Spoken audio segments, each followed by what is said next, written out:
Halo semuanya, selamat datang di channel gue, Raymond Octavian. Di video kali ini gue bakal ketemu sama teman gue dan kita bakalan ngomongin tentang seluk-beluk kerja di PBB. Udah pada tahu kan PBB itu apa? Di mata pelajaran IPS SMP harusnya udah ada sih. Tapi buat yang belum tahu, PBB itu adalah badan organisasi internasional yang misinya itu menjaga perdamaian dunia, menjalin persahabatan internasional, dan sebagainya. Nah, PBB itu punya banyak badan organisasi atau badan anak organisasi yang memiliki tugas-tugas tertentu seperti UNESCO, UNICEF, IMF, dan sebagainya. So, kita bakalan ngobrol banyak tentang cara kerja di UN dan syarat-syarat kerja di UN dan sebagainya. Oke?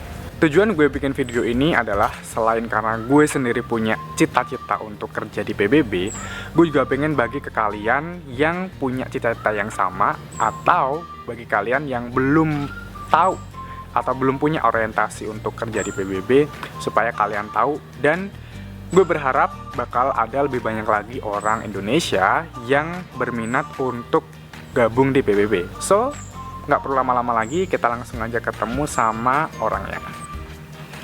Oke guys, kita udah sama narasumber kita sekarang. Bu, kenalan dulu Bu. Makasih ya Vian, nama saya Dia Yulianti. Saya sekarang tinggal di Jakarta, tapi ketemu Viannya di Jogja tahun lalu. Kesibukan saya sekarang ini bekerja di Econit, itu kamar dagang dan industrinya Jerman untuk Indonesia. German Chamber of Industry and Commerce ya. Tapi sebelumnya saya berkecimpung lama di luar di PBB. Pertama di UNESCO di Bangkok, kemudian UNESCAP juga di Bangkok, Thailand. Lalu pindah ke Jerman, kerja di UNFCCC. Panjang ya? Itu atau Climate Change Secretariat. Jadi badan PBB yang mengurusi negosiasi antar pemerintah agar kita bisa menurunkan tingkat Suhu bumi ya, suhu bumi, dan kita bisa mewariskan bumi kepada generasi yang berikutnya dengan cara yang lebih sustainable. Kayaknya seperti itu. Berarti ada 3 organisasi yang berbeda ya Bu ya? Iya, betul. Itu dulu awalnya gimana Bu bisa kerja di PBB? Saya mulainya tahun 2005 kalau nggak salah, lama di Bangkok ya. Masih SD saya. Saya udah tua Mas. Tapi muda di hati. Iya, bener banget. Itu loh, itu kuncinya awet muda, main sama anak-anak kecil. Iya. Kayak ini nih. Anak kecil. Anak muda maksud saya, anak muda yang energetik. Tahun 2005, jadi saya mulai sebagai intern atau magang. Jadi waktu itu saya mencoba mengirim lamaran dan pengen bekerja di sana. Saya bilang ke yang alamat di email itu. Terus selama 6 bulan saya magang di UNESCO, di UNESCO Regional Office di Bangkok. Terus mereka sepertinya kan biar nggak sombong ya. Sepertinya mereka suka dengan pekerjaan saya, mereka menawarkan untuk, do you want to stay longer here? And like, yeah, of course. Tapi tentu saja harus melalui proses perekrutan yang sama dengan yang lain. Jadi kemudian ada proses tes, wawancara dan seterusnya. Kemudian saya diterima di UNESCO itu. Dan saya merasa beruntung sekali, mentor-mentor saya itu adalah guru-guru yang baik-baik sekali dan mengajarkan saya banyak hal. Setelah saya cukup merasa ilmunya cukup dan juga sudah membaktikan diri, mengabdikan diri ke lembaga yang mengangkat saya. Kemudian saya memutuskan untuk pindah ke UN agency yang lain. Tahun berapa? Tahun 2008 kalau nggak salah ya. 2007. Jadi 3 tahun di UNESCO. Iya, 3 tahun di UNESCO. Di sana saya bekerja di Statistics Division di UNESCAP. Saya bukan statistician ya. Cuman memang belajar sedikit soal statistik di UNESCO. Backgroundnya apa Bu? Kak Betap. Oh, saya sastra Indonesia. Wow, dengan sastra sangat Indonesia. dengan sangat bangga, tapi saya mohon maaf tidak setia dengan jurusan yang saya pilih. Tapi kan di UN anyway. Ya, memang kata teman saya, orang yang belajar literature, bahasa dan sastra biasanya mereka lebih luwes untuk belajar belajar yang lain. Betul sekali. Itu bos saya yang bilang. Oke. Terus habis dari UNESCO 2008 di UNSK, kemudian pindah ke Jerman itu tadi. Oke, setelah berapa tahun? Nggak lama sih, 1,5 tahun loh, 1,5 tahun ya. Terus saya pindah ke Jerman, bekerja di Climate Secretariat itu tadi. Di sana sekitar hampir 4 tahun, kalau nggak salah. 4 tahun. Hampir 4 tahun di sana. Okay. Berarti totally Ya kelar UN, 7, ya kelar dari UN 2013. 13, oke. 2013. Kemudian saya baru pindah. Masuk kuliah. Ya baru masuk kuliah ya. Itulah kelihatan perbedaannya kita umurnya ya.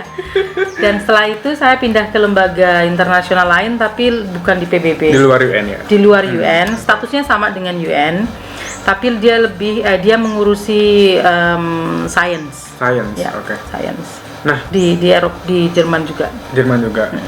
Kalau setahu saya kan di UN itu banyak ininya nih Bu, banyak apa tingkatan-tingkatan pegawai nih, kayak G, P, F, S segala macam. Nah, kalau Ibu di tingkatan mana? Oh, dulu saya di G, artinya apa namanya? Staff yang lebih banyak mengurusi proyeknya di level administrasi, meskipun tidak sesederhana itu. Dan background saya events management, jadi banyak mengurusi meeting, banyak mengurusi konferensi dan networking dengan partner kita dari Asia Pasifik atau dari seluruh dunia bahkan. Jadi memang levelnya ada yang G, kemudian ada P. G-nya itu bisa direkrut lokal, bisa juga direkrut dari New York ya. Oh, oke. Jadi ada yang masuknya project dan juga ada yang dari budget gitu. Oke. Kemudian ada P staff, dari mulai P1 kalau nggak salah ya, P1, P2, P3, P4, P5. Oh. Kemudian dari P5, P5, kemudian naik ke D, koordinator ya. D koordinator, tapi apa ya, direktur bukan? Dewa gitu ya? Iya, ya D1, kayaknya D1, D2, D3, udah gitu aja. Terus habis itu Executive Secretary, kalau di UNFCCC namanya Executive Secretary, tapi ada Deputy Executive Secretary as well. Terus ada Chief of Staff. Bisa dilihat semua di website. Iya, ada di websitenya semua, bisa cek langsung di website resminya UN. Terus itu setahu saya itu ngaruh ke ini juga ya Bu, ke tugas tanggung jawab sama remunerasinya juga ya. Iya, betul. Jadi memang semakin tinggi ininya hurufnya. Meskipun D sebetulnya di bawahnya G ya. Enggak, bukan. Semakin tinggi levelnya, tentu saja tanggung jawabnya semakin besar. Dan requirements-nya juga semakin besar, seperti minimal harus master ya, kalau yang P. Kemudian kalau yang semakin tinggi, semakin P5, maka level manajerialnya juga semakin tinggi. Sudah berapa lama memimpin sebuah tim dan memimpin lembaga, memimpin unitnya dan seterusnya. Kemudian kalau yang executive secretary atau sekretaris jenderal apa gitu ya, itu kemampuan pasti, terutama manajerial. Karena yang teknis kan ya sudah banyak yang bantu ya. Iya benar. Itu juga jabatan politis. Ya kan, karena jadi wakil negara gitu. Iya, dan dipilih oleh negara-negara itu jabatan yang politis sekali. Jadi kemampuannya yang macam-macam dan dari negara mana dan seterusnya itu kan semua ada proses tersendiri. Kalau yang sudah jabatan yang politis itu. Nah, tadi sempat disinggung juga nih masalah kualifikasi atau persyaratan. Itu secara general kalau misalnya kita mau masuk UN itu mesti ngefulfill apa aja sih Bu? Kan setiap UN agency biasanya kan ada laman itu ya, vacancy gitu ya, bisa dilihat di situ. Tapi sekarang kayaknya ada satu terpadu ya, website terpadu di UN Career atau bukan UN Career, semua jobnya mulai dari G, tapi bukan yang lokal ya, itu sudah ada semua di situ. Dan Memang kalau yang kayak G-Staff itu S1, SMA memadai. Oke. SMA bisa. SMA ya? juga bisa.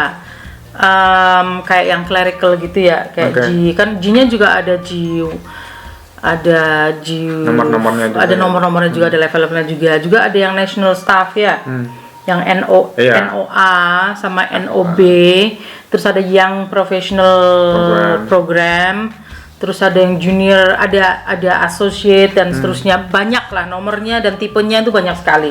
Tapi di situ di website bisa lihat, dan memang untuk setiap job kualifikasinya ya minimal pendidikannya harus sesuai dengan job yang di apply itu kan.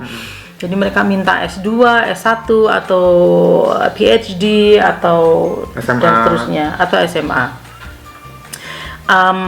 Itu, dan terutama kemampuan teknisnya juga. Kemampuan teknisnya. Kalau melamar menjadi akuntan, mestinya akan harus melampirkan Betul. pendidikannya, harus tahu soal akuntan, dan itu saya pikir di mana-mana juga sama. Requirements itu biasanya ya matching dengan apa yang dibutuhkan. Cuman memang di UN memang prosesnya agak lebih rumit dari yang lain ya. Maksudnya ada proses rekrutmennya, ada tesnya, kemudian ada wawancara, dan itu bisa berlangsung sampai 1 tahun. Dia harus sabar. Jadi itu kalau misalnya udah kita sesuai sama kualifikasi nih, dari pendidikan, terus pengalaman kerja, sama kemampuan bahasa juga ya Bu ya? Bahasa juga ya, bahasa minimal Inggris ya. Minimal bahasa Inggris. Tapi kalau bisa bahasa UN yang lain, bahasa resmi UN yang lain, tentunya itu menjadi sebuah advantage ya, kelebihan. Apa tuh, bahasa Rusia, bahasa Cina, kemudian Arab, Perancis, dan sama Spanyol. Betul. Itu 6 ya, dengan 6 bahasa resminya PBB. Kalau itu ada yang bisa, kayak kamu bisa bahasa Cina ya? Nah, itu sudah merupakan nilai tambah ini. Iya, makanya jadi minta kayak semacam testimoni lah ya, gimana dulu masuknya. Jadi kalau untuk proses rekrutmennya tuh kan setahu saya dari website tuh Bu, harus bikin akun dulu ya kan? Bikin akun dulu, kemudian mengisi P11 itu form khusus untuk melamar pekerjaan di UN, namanya P11 form. Itu banyak itunya, fieldnya itu, aduh ya ampun, mau sampai 2 hari mau nggak cukup. Itu maksudnya itu memang jelimet gitu loh. Jadi dari startnya aja tuh udah harus niat ya Bu ya. Harus niat, ada waktunya gitu, ada waktunya untuk ngisi field yang banyak itu kan, detail, dan juga mengajukan referensi, karena nanti bahkan referensinya bakal ditelepon untuk mengetahui karakternya, maksudnya bagaimana dulu pekerjaan dan seterusnya. Terus habis itu nanti langsung paling seleksi berkas lah ya. Seleksi berkas, baru kemudian wawancara. Mungkin wawancara telepon ya, karena saya terus terang aja belum pernah mengalami yang secara yang melalui website ini, saya tidak. Waktu itu memang job saya di advertise di website. Kemudian saya melamar, yang proses saya ya. Kemudian saya melamar, kemudian dipanggil untuk wawancara, kemudian ada tes. Oh, berarti wawancara dulu baru tes tertulis. Bisa 1 hari, bisa pada hari yang sama, bisa di hari yang sama. Tapi kalau yang di website resminya UN itu, yang saya bilang sampai setahun itu, memang tahapnya banyak sekali. Itu yang saya belum pernah mengalami. Tapi setahu saya memang tahapnya bertingkat gitu.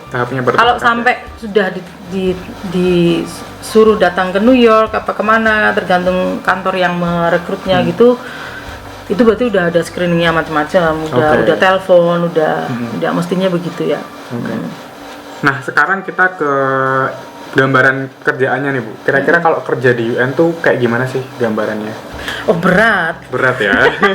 Siap-siap ya. Beratnya kayak gimana Bu? Jadi tanggung jawabnya juga tinggi ya, dan jam kerjanya juga kadang tidak melulu harus seperti yang di orang kantor ya, 9 to 5 gitu, apalagi yang di tempat saya yang banyak mengurusi events, mengurusi konferensi, mengurusi meeting, itu bisa pagi keluar jam 5 pagi kalau ada konferensi, jam 5 pagi nanti pulang jam 1 malam, dan seterusnya. Ya ada shift, tapi kan staff tetap harus standby dan lebih banyak tetap harus bekerja overtime begitu. Kalau pas lagi ada event dan seterusnya. Di hari-hari yang biasa juga tetap ada banyak hal seperti administrasi, kemudian review dan macam-macam lah gimana yang ada di kantor biasanya. Cuman memang karena korespondensi kita dengan banyak orang dari waktu di UNESCO dengan Asia Pasifik, kemudian di Climate Change Secretariat saya banyak berhubungan dengan NGO, 1.800 NGO di seluruh dunia. Itu kan juga terus tanggung jawab dengan softwarenya untuk registrasi dan seterusnya. So it was quite hard, tapi tetap ada rewardnya, menyenangkan gitu loh, karena ketemu dengan timnya itu yang sangat internasional dari banyak negara kan, dan juga mengenal budaya mereka dan cara kerja mereka.